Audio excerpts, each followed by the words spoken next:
Thank you for tuning in to Zim News Beat TV.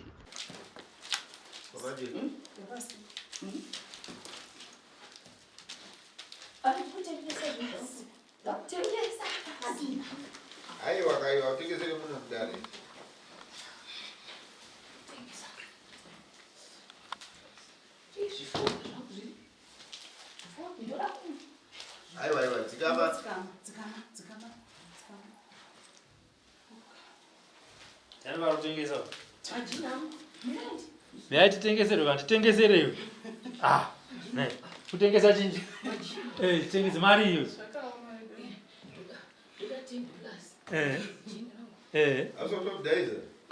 Nechifuti. Ijini ke. Mari. $10. Zvese $10.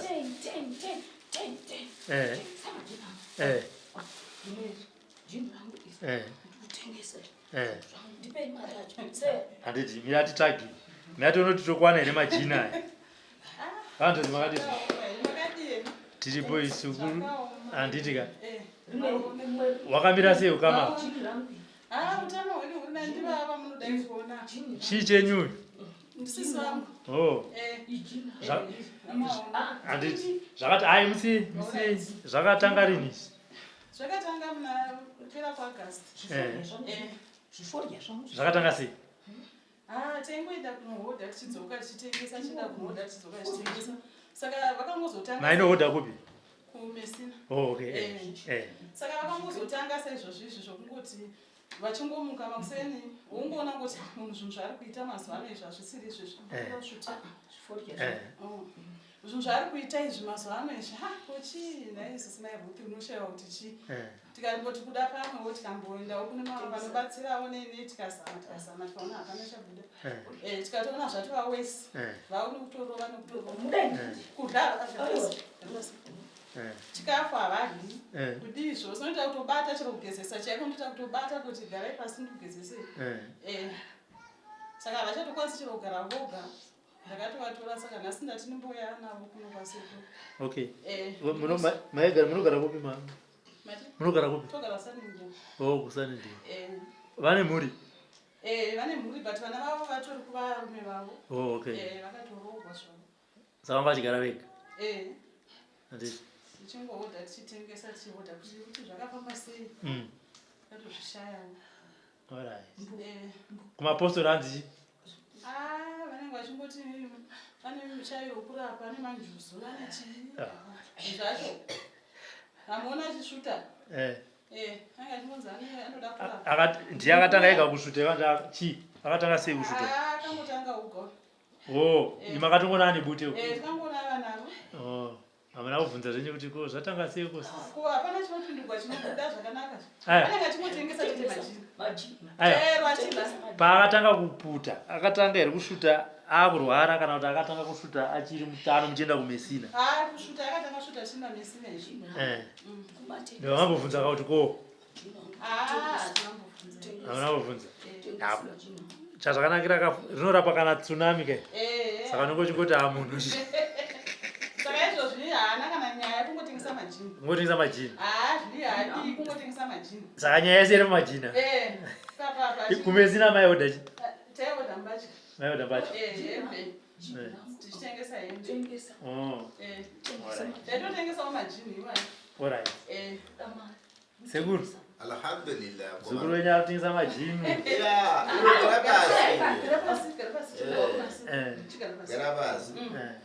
Majini akwa chikarabasi. Andaiza Komarobi. Ya, ndinotenda Komarobi kuti mavunza kuti anza kutengesa majini. Jini iya achitengesa andala weya yake kuti ndio jini racho. Zvinodagidza steri Komarobi ndokuti matambudziko anowanika muvanhu varwere. Urwere hausi kuti urwere unosiyana siyana. So Mwari vanofana kuziva. Asi vamwe vanhu ndikudwa tsitsi nokuti pana papakaya mumwe musikana akarimara pawheelchair. Asi vanhu vanoseka panze uyu akadi kuenda kunana chipo chegwa chipiwa motikari. Saka tinongotenda kuti mukomba kana asvika pakadai aiwa zvinowanika. dare ili komarobe dali talisabana badika kubira Allah subhanahu wa ta'ala. Allah subhanahu wa ta'ala pamsika na uyu rakatuombera. Okay. Ya chinotuombera chekuti mukomarobe munoti kusangana nematara yakawanda. Matara yakawanda yanotaura kuti mukandofona chisekuru ndatiri paboda mabhegi yangu yashaika.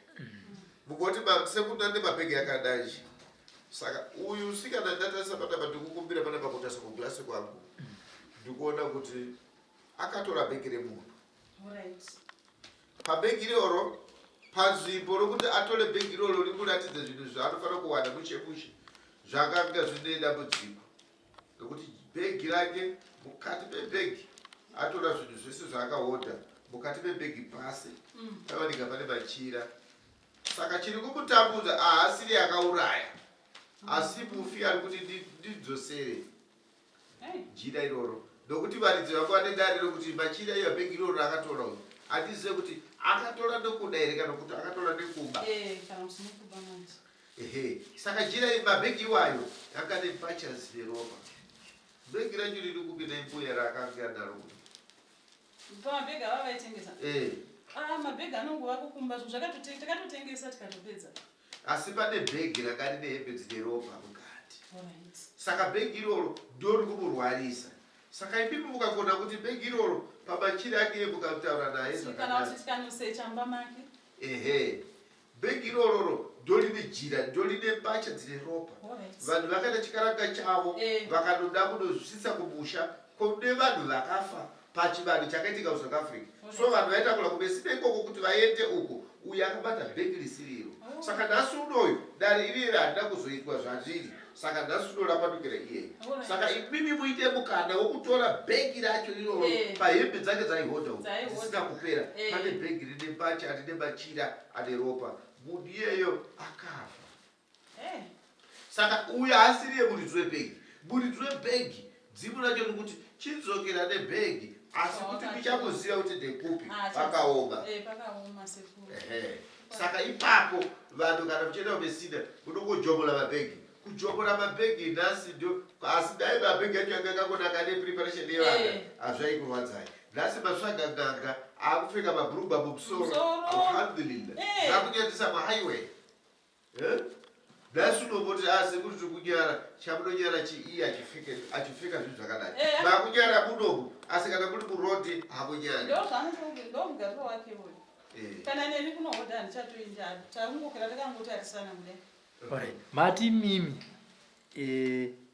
mabva naye kuSouth Africa akatanga kurwara papi pamakano order nekuuya nemabhegi. Takaenda kunohodha tikatodzoka semazuva ese takada tongofamba tose tichienda kunohodha tikatodzoka umwe nomwe anozouya akutengesera kumba kwake. Saka iye akangouyawo neorder yake akaenda kupi kumba kwake semazuva ese ozondotengesa kwanotengesera ini ndikanotengeserawo zvangu kwanotengesera asi hatinazokwanisa kudzokera kuSouth. Akangotanga zvishoma chongoona kuti semwana wame wako wakura naye wanoziva kuzoatoa pane zvekuitika. Sekuru vachitaura kudai sekutaura kwavari kuto makasende kumba kwake hati makati makamutora? Ndakatomutora mabhegi aya asi handina kumbosecha mumba make. Handina hangu handina. Semunhu angasingazivi kuti chii chakakonzera handina kumbosecha ndakangotora musisi wangu ikangoya nawo kumba kwangu. Imba saka makandobva ndokusiya makiya? Tamuseta kiya. Saka kuti zvinhu zvataura nasekuru zviriko.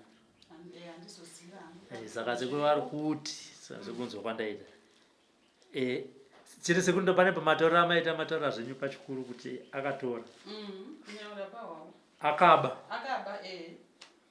ndizvo chaizvo akaba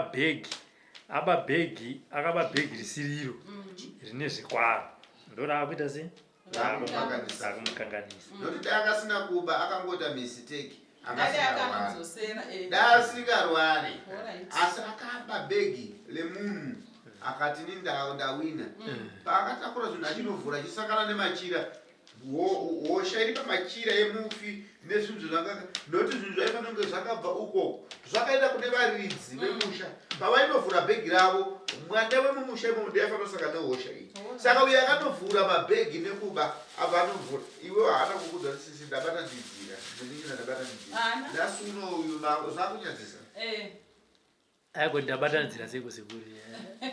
Anganohoda. Angatata nohoda Saka Saka apa akahoda ndosaka muchiona kuti andichivhende chakanaka. Asi dzimwe dzacho mukareka kuchifambisa mushe chinokukanganisai. Uyu aremara nekuhoda.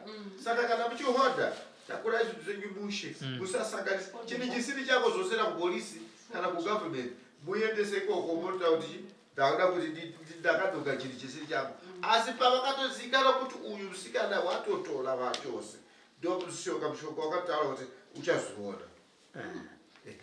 Saka zvinotodini seko anofanira kuramba. Ndipazirewo ndawo vabereka kuchina kuti utirege ndimbonopawo mai kuti ndimbodana mai hakuna. Pamwe zvichida mesi sorry zvenyu kutaura izvi. Pamwe zvichida muri 2 maitoti pamunohodha kumesina pamunobudisa mabhegi motoona kuti mabudisa neakawanda mese muri 2. Pamwe yaitori game rachiri rekuita Kana hai taingoenda chimbozoka nezvinhu zvedu zvakanaka. Takawira sunzo zvakabata sewe. Tikati tingati bhegi iroro ndorangarire kutanga abva abata bhegi rine zvaro. Yemuningina wenyu. Sinonetsa ndinoziva kuti munhu umwe ane mwoyo wake. Hauzozivi manje. Pamwe akangotora wakati sandingavaudzi. Kana kuti aitombotora. Kana kuti aitombotora asi ndisingadi. Ndisingazivi Uchitari kuhoda. Tichingoti kunohoda. Mabhegi ake. Sekuti mabhegi aya ndinoziva kuti anenge akango. Nekuti zvandiri kutaura izvi mukatoenda kumabhazi kuroadport kana kuHighland kunoto nevanhu vanenge vachishaya mabhegi avo. Ndizvozvo. Akasike kutanga kuti bhegi ratanga rekushayikwa. Anonzi ani sisenya? Florence. Florence. Kutengesa majini. Anongona jira riri kubuda pe. Ijini. Rakanaka. Chero ari pamba chero achitei anenge achimbotengesa chete. Jini. Achingotengesa chete. Chero kamba chikafa anenge achimbotengesa. Haana chimwe chinhu chaari kuita kungotengesa. Chero usiku unogona kungopepuka achitengesa kudai. Ko jira rakarona kupi? Jini. Ijini. Micheka yangu wakumbai. Ijini. Arisi jire. Jini. Ijini ka? Ndakuti kuwa rakanaka. $10. Jini. Alright. Jini. Saka vana vari kuti chii manje? Zvinopisatisi vana vanombouyavo vachitibatsirawo vachidzokerawo kuvarume vavo. Handiti. Kuvachengeta Kwamuri kufamba kwanziwo chii? Ndozvandinotaura zvokuti vanenge vachingoti anoda kurapa mudzimu uda kuda pari. Vanaona vachisvuta bvute. Zvototi ana mbuya. Kumusha kwaende kupi? Ini kumusha kwangu kwaChirumanzi. KwaChirumanzi kune mudzimu inouya ichipfeka mabhurugwa so. Ijini. Unenge mukubatsirwa asi unozoona kuti hapana kana zvatapuwa zvacho hapana chikushanda. Ijini. Iyo mudzimu chida unouya uchitengesa majini wakapfeka mabhurugwa echikadzi. Aiwa pakanaka. Sekuru vatendai kumba. Munotarisa mabhegi ake. Muye naro bhegi iro. Muye nebhegi iro. Alright, ndinozama kutonota. Tongoya naro chero zuva. Chero zuva kunze kuFriday. Alright, sekuru. Saka matopinda naye mukombi zvichida. Unotopinda wakatongodai. Akaripfeka so. Unenge uchimbotora zvemuchinetsana saizvo zvopanopfeka anenge achinetsana newe. Anenge achimbobvuta wotanga kutonosa izvozvi. Florence. Uribo. Uribo. Ndikutengesa. But wasiya zvimwe kakumba. Zvakawandisa izvo. Wasiya bhegi. Wasiya bhegi. Majini akazara iri. Ndau yanaro. Tengesa. Pamwe ndio bhegi racho siku. Aiwa handisi. Tuweka moto yenyu unotopedzisira seka kwasi zvakaoma veduwe zvakaomesa. Asi dare richifamba ka sekuru vachikubatsirai ngachive uchidzidzo kune vanhu vanokrosa mabhodha avo. Musatore mabhegi asi ende akasike kutanga ndinotone mumwe futi akatomboya nebhegi auya nebhegi rechikwambo chake kwasekuru kanengo akabirwa bhegi rechikwambo chake. Auya achiti ndika ndinosarenda zvinhu izvi zvandinetsa bhegi riro ndokubiwa. Sekuru akadaiwa iwe dhondo wayo iye aba wache nekuti zvazvakaita iye achiita zvinhu zvake rakanga rine mhiko yekuti hafanira kunge achisvika parufu handiti. Saka iye ndokuzosvika ndokuzoya kwasekuru kanengo akugadzirwa ndokuzwa kunzi no bhegi rako iri rabiwa asi munhu uyu achanosvika parufu ndopachatangwa kuita kumunetsa nekuti rine mhiko yekuti zviri mubhegi mafuta ako hafanira kunge uchisvika parufu nenyaya dzekuba mabhegi evanhu vanokurosa mabhodha nyaya dzemabhegi dzanesa dzanesa vanhu vari kuramba chikuita semabhegi asi uno chidzidzo pakanaka endai munotsvaka bhegi modzoka naro sekuru kana vanhu vafona kuti tawana bhegi mondifonera toya pano toda kufamba nedare iroro kusvika rapera kana hama dzebhegi dzichiwanikwa dzouya todzwa zvakamira sei handiti ka tinotenda ngatite chivimbo chokuti bhegi munonorowana kumba mumba makani ndambogara ndasecha nenda kutonokinhu ndandotombonyatsotarisa mabhegi arimiwa asi murume hakuna asiya murume akanegatire basi asi kurumada tose hatina varume bese tongozviitira handiti saka pamunotoenda kubhegi shedzai vana ndafamba ukao hanzi amainya vatora bhegi handei kumba tinotsvaka tonoti musecha makaita sei muripo mese makawanda handiti ka handiti tsvagai tsvagai toda kushanda isitanda wachristmas tiri kutenga chidzosera majini unotengesera vamwe uchifamba uchienda kupi ndaiza umuwanidza mpari oraita pakanaka.